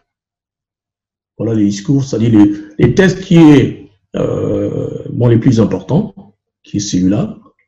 Mais il est également les seuls hommes politiques qui nous a invités, nous, ses enfants. Parce qu'il dit, à mes enfants que je laisse et que je veux, il nous a demandé en ce que nous puissions travailler pour notre pays, en égalité avec tout le monde. Les textes, voilà lesquels moi j'ai dit, c'est en lisant les discours du 30 juin, c'est un discours, on peut dire du XXe siècle, mais nous sommes du XXIe siècle. Nous pouvons les réactualiser et demander également à tous ceux qui sont aujourd'hui libres, matures, comment nous allons œuvrer pour que notre pays retrouve également sa place sous un soleil pur. Merci. On a une autre question pour Monsieur Bouffiou. Donc, Monsieur De Witt a parlé de menaces de mort et de résistance des instances publiques lors de ses recherches. Monsieur Bouffiou, avez-vous aussi fait face à une certaine résistance lors de vos recherches? Et je me permets une deuxième question donc, de ce monsieur. Quel conseil pouvez-vous adresser aux journalistes qui entament un travail de recherche sur le MRAC? En fait, non, je n'ai fait l'objet d'aucune menace, mais il y a un autre petit jeu qui est peut-être plus subtil. Je ne sais pas si Ludo a rencontré parfois ce type de réaction, c'est-à-dire c'est parfois une absence de réaction et une impossibilité de débattre. Par exemple, j'ai écrit aussi beaucoup d'articles sur les objets, l'histoire des objets qui se trouvent exposés à Tervuren, une histoire compliquée et douteuse de ces objets qui ont été volés. Et donc, en fait, depuis que j'ai écrit ces articles, j'attends impatiemment d'avoir un jour l'occasion, par exemple, de débattre avec le directeur du musée de Tervuren, mais il n'y a jamais un débat où on peut être en présence l'un de l'autre. Et donc, en fait, voilà, moi, c'est surtout ça qui me marque. Et donc, je vois très bien que chaque fois qu'il y a des éléments qui sont publiés, par exemple, les éléments sur les collections coloniales de restes humains, il y a des choses qui se passent, mais avec un décalage. Donc là, il y a maintenant ce groupe de scientifiques qui travaillent sur les restes humains, c'est très très bien.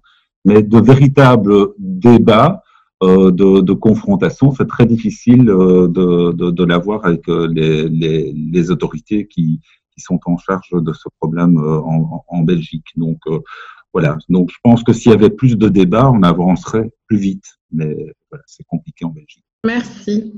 Monsieur De Witt, vous désiriez rebondir sur les éventuelles résistances et ce qui vient d'être dit par Monsieur Bouffiou? Oui, effectivement, j'ai eu deux fois des menaces pendant que j'étais en train de travailler aux archives.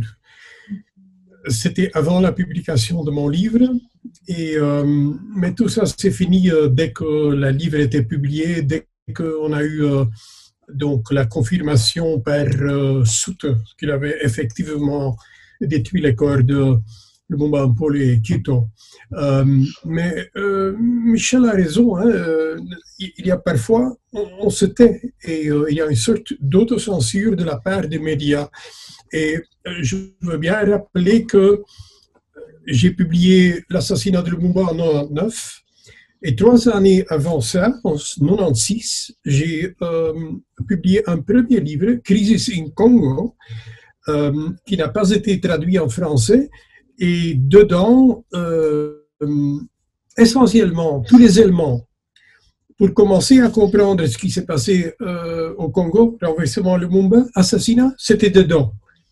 Et ça n'a provoqué aucune réaction dans les médias, sauf un article à la première page du journal flamand de Morgen. Et la différence entre 96 et 99, à mon avis, c'est qu'entre-temps, la dictature de Mobutu était tombée et que le peuple congolais avait renversé ce régime et qu'on avait donc la prise de pouvoir de Laurent Désiré Kabila. Et de nouveau, à partir de là-bas, cette action du peuple congolais jusqu'à aujourd'hui, les mobilisations des afrodescendants autour de Black Lives Matter, tout ça, ça pousse en avant les possibilités, ça ouvre des brèches dans l'idéologie dominante, justement pour discuter tous ces éléments-là. Et je crois que ça, c'est important. C'est bien indiqué donc le rôle des actions, de la lutte, justement pour avancer une meilleure compréhension de l'histoire et les enjeux qu'on a devant nous. Si je peux me permettre, je n'avais pas répondu à la deuxième partie de la question. Oui, pardon, mais on va juste devoir accélérer un peu. Excusez-moi.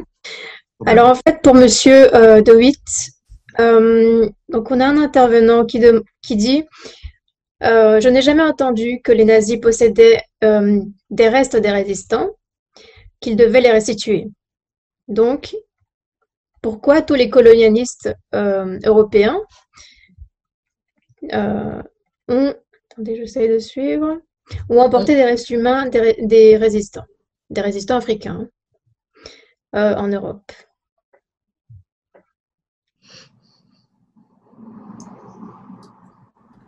Je crois que essentiellement pour Gerhard Sutter, parce que j'ai parlé avec lui, hein, je suis allé le visiter avec un ami, parce que je voulais pas aller tout seul, parce qu'il pouvait après coup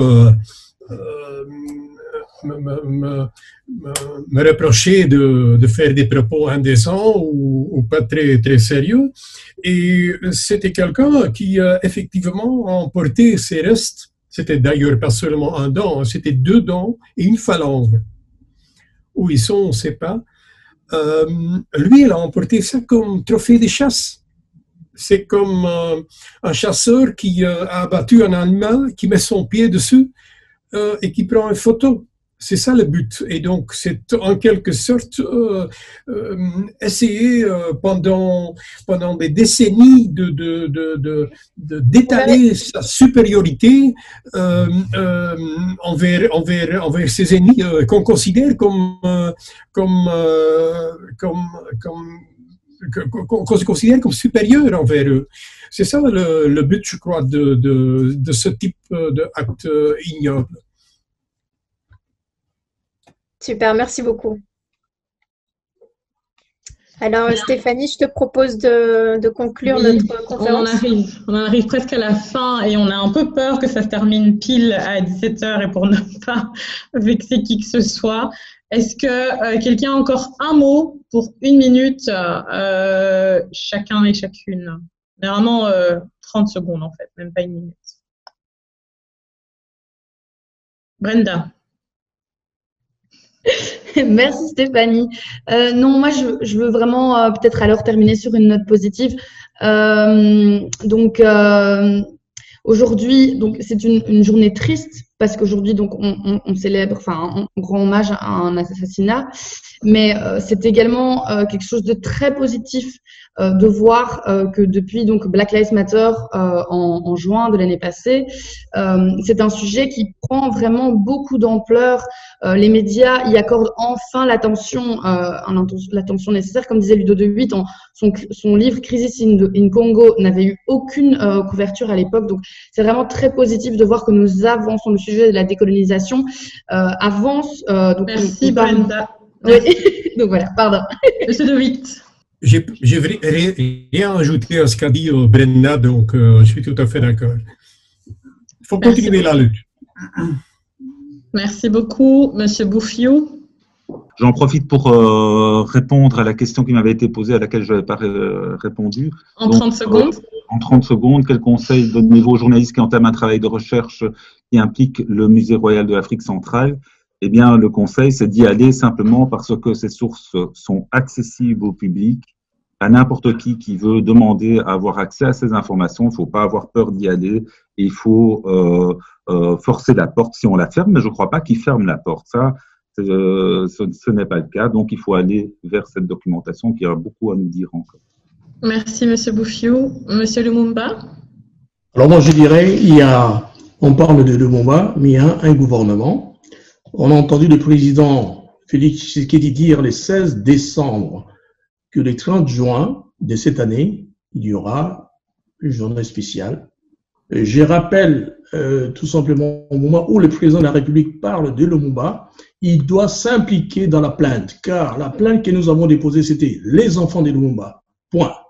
Nous n'avons pas de poids. Aujourd'hui, c'est les gouvernements congolais qui doivent les faire. Parce que Kabila, qui a été mis au pouvoir par la Belgique, les États-Unis et la France, a refusé. Donc, il y a lieu, Félix Tshisekedi puisse mettre l'État congolais doit porter plainte et ça donne un poids au Congo. Et c'est tout à fait légal. On ne peut pas dire nous l'allons réceptionner et nous laissons la plainte aux enfants de Lumumba. Nous avons interpellé le président Félix Tshisekedi en disant c'est l'État. Car la Belgique l'a dit, les enfants de Lumumba viennent récupérer au greffe, mais c'est monté au niveau de l'État, que l'État puisse faire son œuvre. Et je m'applique à partir d'aujourd'hui, afin que, parce que je parle le mois prochain au pays, afin je fasse des pressions au niveau du Parlement, au niveau du Sénat, au niveau du gouvernement, déposer une plainte et les Congos demandèrent à la Belgique d'accélérer cette plainte. Les deux personnalités qui sont encore vivantes ne doivent pas rester impunis en Belgique, mais il y a eu un crime. Et c'est de ces crimes, la Belgique... Je rappelle qu'il reste 3 minutes. Merci, Monsieur Lumumba, okay. Désolé. Et je vous en prie, encore une phrase, oui. Non, je dis très bien. Concernant la restitution, j'ai entendu dire qu'il y a eu 2 dents. Il y a 2 dents. C'est tout. Donc, je vais m'appliquer afin que je puisse vous informer de tous les déroulements parce que c'est la famille, nous qui sommes victimes et les gouvernements congolais. Merci beaucoup. Merci pour ces quelques mots. Voilà, chères participantes et chers participants, nous arrivons à la fin de cette conférence. 17 janvier 1961, 17 janvier 2021, 60 ans. Mais le combat est loin d'être fini, on le voit. Et la Belgique est un pays de droit, mais force est de constater que 60 ans après l'assassinat de Patrice Emery Lumumba, de Joseph Okito et de Maurice Mpolo, la justice n'a toujours pas été rendue. Or, une civilisation qui ruse avec ses valeurs est une civilisation moribonde, comme l'a très justement dit Aimé Césaire. Et la force avec laquelle Lumumba, Mpolo et Okito se sont battus pour un Congo libre et souverain est la même force avec laquelle nous, les héritiers de ce combat, continueront ce combat jusqu'à ce que justice nous soit rendue. Alors, le collectif Mémoire coloniale et lutte contre les discriminations rappelle que les différents héros et héroïnes de notre continent n'ont pas attendu d'avoir un certain âge pour s'engager dans la lutte. Et elle aimerait par la même occasion donc rappeler qu'il n'y a pas de bon moment et que cette lutte doit commencer dès maintenant pour la jeunesse. C'est à nous de la sensibiliser et de la former à la lutte décoloniale. La colonisation n'est pas finie, elle a pris d'autres vêtements, au même titre que le capitalisme, elle a mué. Et donc nous-mêmes devons aussi adapter nos moyens de lutte pour répondre au pouvoir colonial et au néocolonialisme qui opère encore à l'heure actuelle, comme on a pu le voir à travers la personne d'Étienne d'Avignon. Alors, nos héros ne sont pas décédés, ils sont dans un autre monde et surtout, nous célébrons aujourd'hui le message, l'exemple et la voie qu'ils ont tracée pour nous précédemment et que nous engageons dans cette mission, dans cette nouvelle génération que nous sommes, à emprunter et à honorer. J'ose rappeler encore aujourd'hui que ce n'était pas seulement un hommage aux personnes de Joseph Okito, de Maurice Mpolo et de Patrice Emery Lumumba, mais aussi en la personne de Amilcar Cabral, de Mouzé Laurent Désiré Kabila, de Ernest Ouandié et de plein d'autres personnes dont nous n'avons pas l'occasion de citer aujourd'hui, mais dont nous reconnaissons la grandeur. Donc merci infiniment à tous d'avoir pris part à cette célébration, car nous célébrons leur lutte et nous célébrons les victoires et les résistances de notre continent. Et vive Okito, vive Mpolo, vive l'Afrique unie, vive le Congo souverain et vive l'humanité tout entière. Merci à vous et nous vous retrouverons très bientôt pour de nouveaux événements et que la lutte continue car la victoire est certaine. Merci à tous. Merci. Merci. Merci à toi, merci à vous tous. Merci.